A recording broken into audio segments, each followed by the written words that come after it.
So, hello everyone, here's Christian Mehta, you are friend, mentor and coach for CA Final Boss. उस पहले हम लोग कौन कौन से इंडेक्स कर चुके हैं अभी तक? काफी सारे कर लिए ना, एक बार रिवाइज करो कौन कौन से कर लिए हमने. Sir index number 2, sir index number 40, sir index number 38, sir index number 16, ये हमने इंडेक्स किया सर. सर आज कौन सा कर रहे हैं? सर आज हम करें इंडेक्स नंबर 23. किस चीज का 23 भाई? सर बोरोइंग कॉस्ट का. सर कौन सी बोरोइंग कॉस्ट? सर हम कोई भी चीज ले रहे हैं, इन्वेस्टमेंट कर रहे हैं, कौन सी बोरोइंग कैपिटलाइज होगी या नहीं होगी, उस रिगार्डिंग इंडेक्स. ठीक है सर. सर क्या ये भी दो ही पार्ट्स में होगा? पहला इलुस्ट्रेशन और दूसरा टेक्सचर नॉलेज के क्वेश्चन में सेम जैसे पहले करते आ रहे हैं वही पैटर्न चलाएंगे हम लोग. राइट, आ जाओ सर. इलुस्ट्रेशन नंबर 1 को रीड करो. आ जाओ सर. सर 100% करवाओगे ये जैसे सभी पहले करवा रहे हो? सेम 100% करेंगे हम लोग. आ जाओ 1 को रीड करो. एक company deal in A production of dairy products. एक कंपनी है जो डेयरी प्रोडक्ट्स के अंदर डील करती है भाई. ठीक है. It prepare and sell various milk products like ghee, butter, cheese. ठीक है, अपना बना रही है डेयरी प्रोडक्ट्स में घी, बटर, चीज. बहुत अच्छी बात है. The company borrowed fund from bank for manufacturing operation like चीज takes substantial longer period to get ready for sale. State where the borrowing cost incurred. ठीक है, production of inventory cheese have a long production period should be capitalize. देखो borrowing cost का साफ सा rule है भाई, कोई भी चीज आप कैपिटलाइज कब करोगे? उसके ऊपर खर्चा हो, सब्सटेंशियल पीरियड ऑफ टाइम हो. इसके अंदर सिर्फ एक चीज ऐसी चीज है जो सब्सटेंशियल पीरियड ऑफ टाइम ले रही है, उस पे तो बोरोइंग कॉस्ट क्या होगा? आपका कैपिटलाइज होगा. सर जो बाकी की है रिपीटेटिव नेचर की हैं, बार बार बन रही हैं और क्या लार्ज क्वांटिटी में भी बन रही हैं, तो उसके ऊपर बोरिंग कॉस्ट कभी भी कैपिटलाइज नहीं होती. ठीक है. Index not required to capitalize. कौन सी आइटम? सर जो रिपीटेटिव नेचर में बन रही हैं आपकी. क्या? Sir butter, ghee etcetera. But sir cheese ऐसी है जो सब्सटेंशियल पीरियड ऑफ टाइम ले रहा है, सिर्फ चीज को केस को लेके कैपिटलाइज आपका हो जाएगा बिकॉज ये आपका सब्सटेंशियल पीरियड ऑफ टाइम ले रहा है. Okay, only in case of चीज. सेकंड पे आओ. एक company is in the process of developing computer software बना रही है. एक कंपनी कंप्यूटर का सॉफ्टवेयर बना रही है, अच्छी बात है. The assets have been qualified for recognized purpose. Assets qualified होगी, रिकॉग्नाइज कर सकते हो उसको आप. जब रिकॉग्नाइज कर रहे हो तो सर कैपिटलाइज भी होगी वो अब आपकी. ठीक है. However the development of computer software take substantial period of time. Substantial period of time लगेगा. ठीक है. Evaluate whether the computer software can be termed as qualified asset. Obvious ही बात है, सब्सटेंशियल पीरियड में क्वालिफाइड एसेट्स है आपका, हमने ये चीज मान गई आपकी. और इंडेक्स 23 के हिसाब से कैपिटलाइज होगा. यस, कैपिटलाइज होगा. राइट. दूसरा पार्ट कह रहा है इसका, analyse whether the management intention should be considered. Management की इंटेंशन भी कंसीडर करनी चाहिए. ऑब्वियस ही बात है भाई, मैनेजमेंट की इंटेंशन तो हमेशा कंसीडर करके ही चलेंगे ना. वो क्या सोच रहे हैं इस बारे में? यस, मैनेजमेंट की इंटेंशन को भी हम हर बार कंसीडर करके ही चलेंगे. उसी बेस पर पता चलेगा ये चीज कैपिटलाइज होगी या फिर नहीं होगी. ओके सर, क्वेश्चन नंबर 3 करवाओ. आ जाओ. A telecom company has acquired 3G licence लिया उन्होंने. The licence could be sold और लीज पे दे सकते हैं थर्ड पार्टी को. However management intend to use it operating wireless network. क्या हुआ? टेलीकम्युनिकेशन लाइसेंस ले लिया, वो खुद भी यूज कर सकता है और किसी को लीज पे भी दे सकते हैं. राइट. ठीक है. बट उनका मकसद है भाई हम लोग इसको ना खुद ही यूज करेंगे, हम खुद ही इसको यूज करेंगे. ठीक है. Development of the network start when license is acquired. Development हम शुरू कर देंगे जब हमारे को लाइसेंस मिल जाएगा. Identify whether the borrowing cost on the acquisition of the 3G license can be capitalized. Obvious ही बात है भाई, आपको बिजनेस के लिए मिला. ठीक है, खर्चा हो गया. ठीक है, कर्जे पे लिया, नेसेसरी एक्टिविटी शुरू हो गई. अभी हम बनाना शुरू कर देंगे. कर दिया. जब हमारे को लाइसेंस मिल गया तो क्या ये कैपिटलाइज होगा? यस, ऑब्वियस ही बात है, कैपिटलाइज होगा. जो मैं आपको बता रहा हूं वही सब इसके अंदर लिखा हुआ है. ठीक है. आ जाओ क्वेश्चन नंबर 4 में हो. A real estate company has incurred expenses for the acquisition of permit allowing the construction of building. ठीक है. उसने क्या किया? सर एक परमिट लिया बिल्डिंग को बनाने से लेके, बिल्डिंग बनाने के लिए परमिट लिया. ठीक है. He has also acquired equipment to use for the construction of various building. examine whether the borrowing cost on acquisition of permit and the equipment capitalized. क्या हुआ है, एक रियल एस्टेट इंडस्ट्री ने क्या किया, बहुत सारे पैसे उधार पे लिए, कुछ पैसों से उसने परमिट लिया एक स्पेसिफाइड बिल्डिंग बनाने के लिए, बाकी उसने इक्विपमेंट परचेज किया। कौन सी कॉस्ट कैपिटलाइज होगी? पहली बात तो देखो, अपना परमिट को लेके तो कैपिटलाइज होगा क्योंकि स्पेसिफिक है, इसी पर्पस के लिए लिया। बट क्या सर इक्विपमेंट वाली कैपिटलाइज होगी? इक्विपमेंट वाली कैपिटलाइज होगी? इक्विपमेंट वाली कैपिटलाइज नहीं होगी, बिकॉज ये इक्विपमेंट आज इस साइड पे है, कल उस साइड पे, फिर उस साइड पे। ठीक है, इसका तो कुछ पता नहीं ना हमें। परमिट तो सिंगल के लिए था, उसको तो कैपिटलाइज कर दो उसके अंदर, but with respect to equipment वो कैपिटलाइज नहीं होगी। राइट, आ जाओ 5 में आओ। Is interest on finance lease on qualifying assets capitalize? Finance lease के ऊपर इंटरेस्ट लगा आपका, आपके पास रहेगी, वो लॉन्ग टर्म के लिए आपके पास रहेगी, खर्चा करोगे उस पर। ठीक है, आपका बोरोइंग कॉस्ट भी लगेगी और कुछ एक्टिविटीज भी चलेंगी, तो फाइनेंस लीज को लेके हमेशा कैपिटलाइज होगा ही होगा। जो मैं आपको बता रहा हूं वो सब इसके अंदर लिखा हुआ है। राइट, आ जाओ क्वेश्चन नंबर 6 में आओ। 6 में आओ, 6 क्वेश्चन नंबर करो, आ जाओ। ABC limited has taken a loan in USD, कितने का? $20,000 का उसने लोन लिया 1 अप्रैल 2001 को, फॉर किस लिए? Constructing A plant at the rate of 5% per annum payable. 5% ब्याज देना है, $20,000 का 5%, सर $1,000 उसने देने हैं ब्याज के लिए। ठीक है, ठीक है, ब्याज देखते हैं क्लोजिंग रेट पे। सर क्लोजिंग रेट क्या है? 31 मार्च का रेट है 48 रुपए। सर 48,000 रुपए तो लग गए उसके क्या? इंटरेस्ट के। ठीक है, ओके। 1 अप्रैल को जब उसने लिया तब का रेट क्या था? सर 45 रुपए। ठीक है, 45 रुपए था।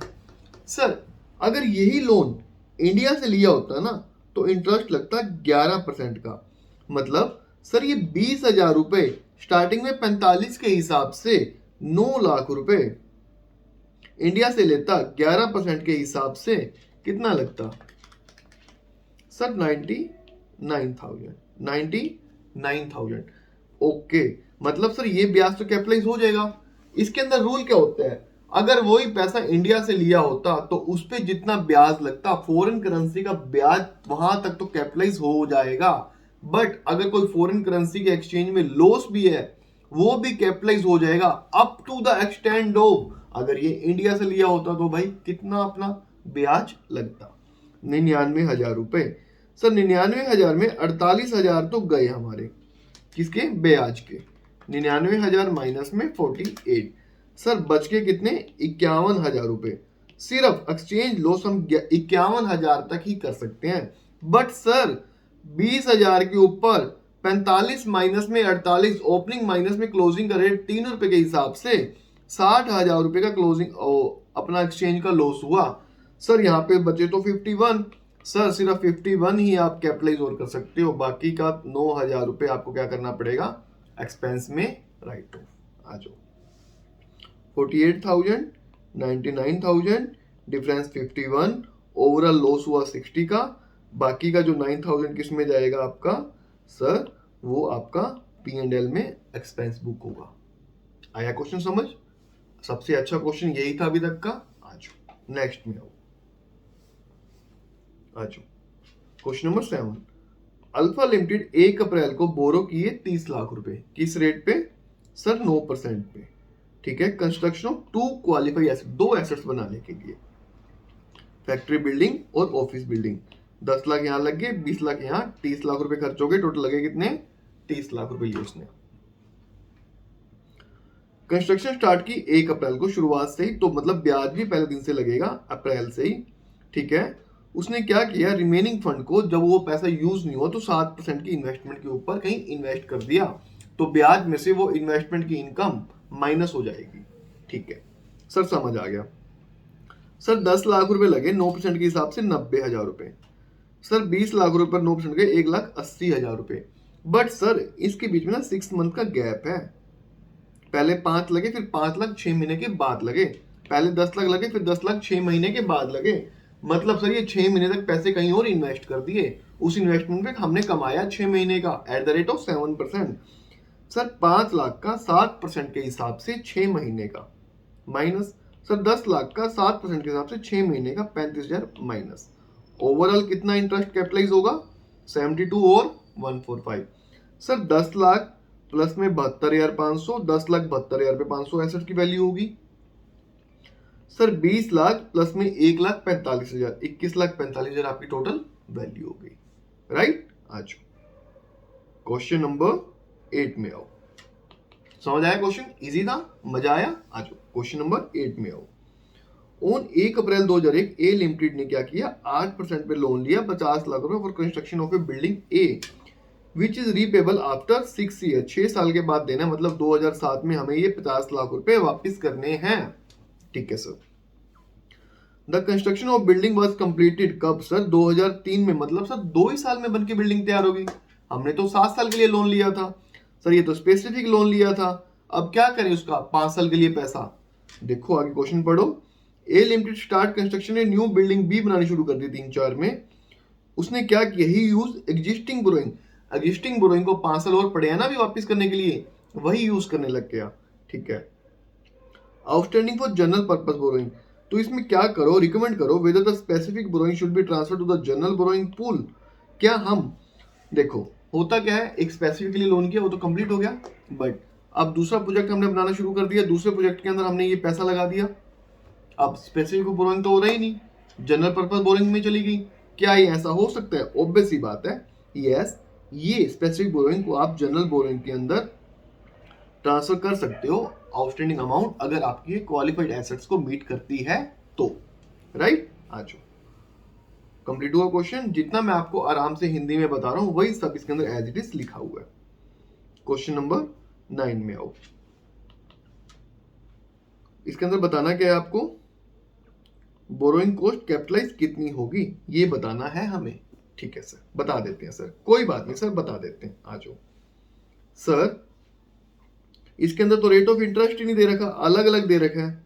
तो पहले तो एक इकलौता रेट ऑफ इंटरेस्ट निकालो, पहले तो एक इकलौता रेट ऑफ इंटरेस्ट निकालो। स्टार्टिंग और एंड की अमाउंट दी हुई है सर। 18% पे 1,000, 18% पे 1,000, 16% पे 3,000, 16% पे 3,000।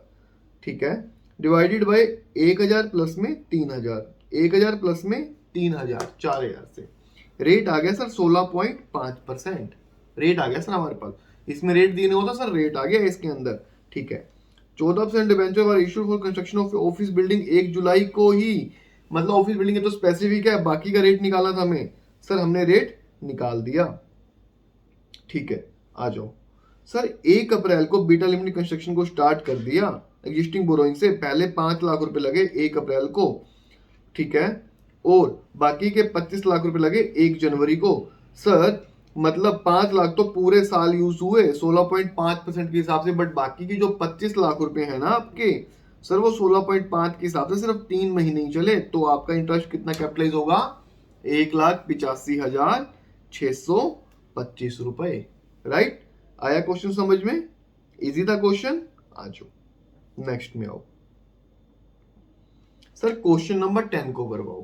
क्वेश्चन नंबर 10 के अंदर बताना है कि वो डेट बताओ भाई जिस डेट में ये कैपिटलाइज होगा।